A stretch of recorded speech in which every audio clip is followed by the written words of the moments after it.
Max Chandler-Mather is my guest this afternoon. Welcome to the program. Thanks for having me, PK. Max Chandler-Mather, you are now Executive Director of the Green Institute, but you still believe the Greens can essentially push Labor out as the dominant left-leaning party in Australia. Isn't that exactly the opposite of what just happened?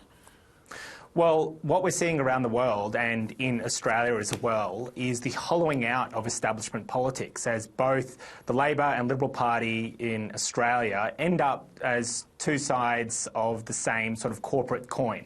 And Labor now really represents the sort of corporate interests in Australia and is leaving behind millions of people. And as a result, we're seeing the rise of populist right parties like One Nation in Australia, but it's leaving a lot of people hurting.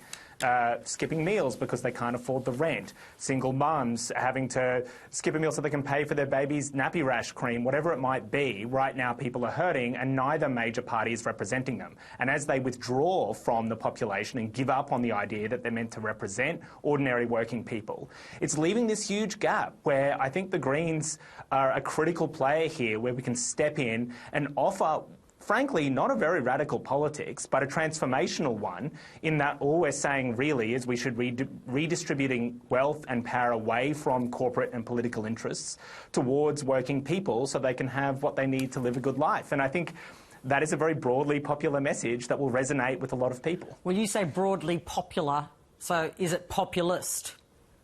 Well, it's populist, yes, in the sense that it is popular. And I notice sometimes some people in the sort of corporate and media establishment will cringe at the idea that we should have a populist politics. But I would say that's core to what a democracy is. Because for too long, really, so many of the policies pushed by the mainstream political parties, in particular the Labor and Liberal Party, have not been very popular with the electorate. I'll give you an example. Labor are refusing to tax gas corporations, despite the fact that everyone from far-right One Nation voters to super left-wing radical socialists all want to tax gas corporations, but the Labor Party has decided to stand up with corporate gas interests. They're cutting disability services. They're not spending enough on public housing.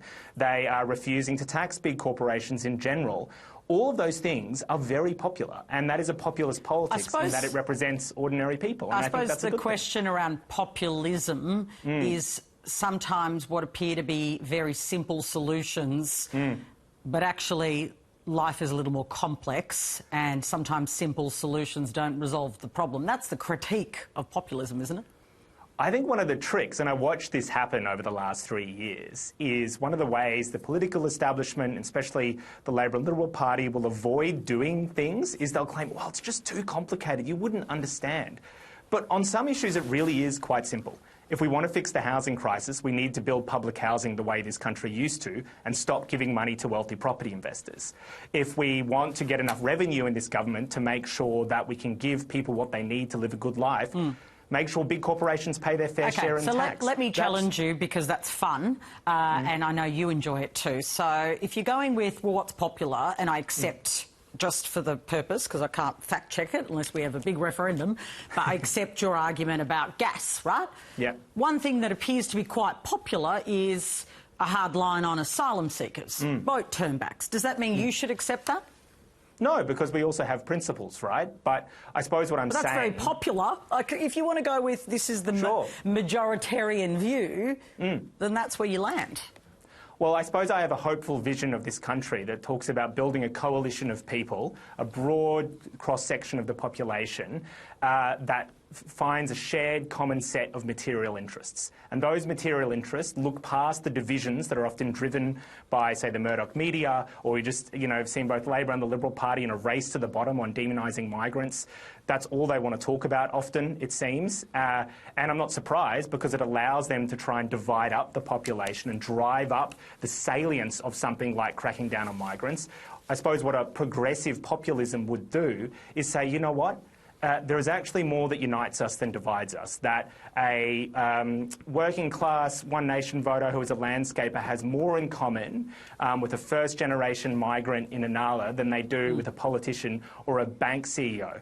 And what we'd say is that we can build a hopeful politics on the basis of recognising that shared interest and using that as a power to force the political system to start going after those who are making our lives worse. Okay. And that's large, big corporations, the supermarkets, the banks, ripping us off. Let me just ask a couple of other questions, and if you're just tuning in, Max Chandler-Mather, who of course was in the Parliament for the Greens, but is now the Greens Institute CEO, and he is my guest. What are the Greens doing wrong at the moment, in your view? Well, one of the observations I made out of coming out of the last 3 years was, as we started to challenge these corporate interests, what became very clear was just how powerful they are, and that's, I suppose, an obvious point. But they wield power via the two major political parties. They donate enormous amounts of money to them. They rely on those parties to attack parties like the Greens when we're trying to push for change, but also the huge, vast networks of lobby groups and large corporations who often spend a lot of money trying to attack parties like the Greens because we want them to pay more tax, for instance, or we want to make people's lives better at their expense. And it was clear that we didn't have a big enough movement. We just don't. And certainly one of the things that I think we need to do better at, and what we want to do through the Green Institute, is start building the infrastructure of a mass people-powered movement. Because historically, the only way we've got any meaningful change is not through a particularly effective or clever politician. Problems are solved when ordinary working people come together and wield collective strength and power. That's a very different direction from the Greens, and has been an ongoing debate, as you know. The Greens, of course, founded as an environment movement party. You're talking about a class-based movement. A lot of the people, and I'm just going to say it because you know it to be true, that vote for the Greens are in very affluent upper-class clusters of the community. They are not in the poorest suburbs. Is there a disconnect there?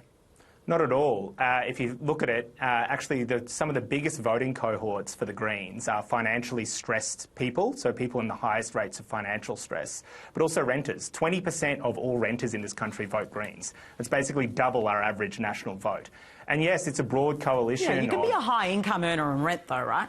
But you can also be in a lot of financial pain. You can be earning over $100,000 a year, but take it from me. I was door knocking in Inala over the weekend as part of trialling our big social survey that we're going to roll out through the Green Institute. And I chatted to someone who was earning over $100,000, but they had a lot. Their rent had just gone up. They had 4 kids. They said that their biggest stress is that they didn't have enough money to go on a holiday and buy Christmas presents for their kids.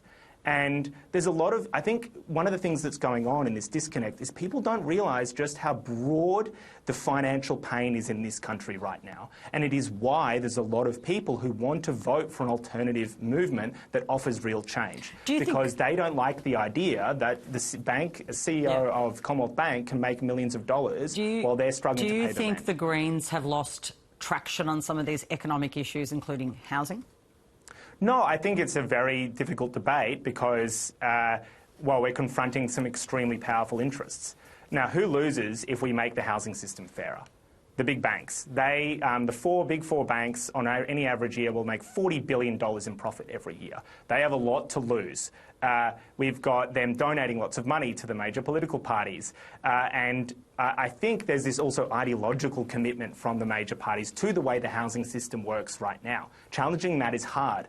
Changing it is going to take something beyond getting just a few extra MPs in Parliament. It's about what we were trying to do over the last 3 years, and what we're continuing to do is building a mass movement of people who, whether it's a renter in Ipswich or West Melbourne or Western Sydney, speaking to, say, their parents who might own their home, speaking to a mortgage holder, who all collectively realise they all have more to gain changing the housing system in a way that gives everyone a fair shot in this country, like it used to, rather than just funneling cash into the profit margins of the big banks. Max, thank you so much for joining us on the show.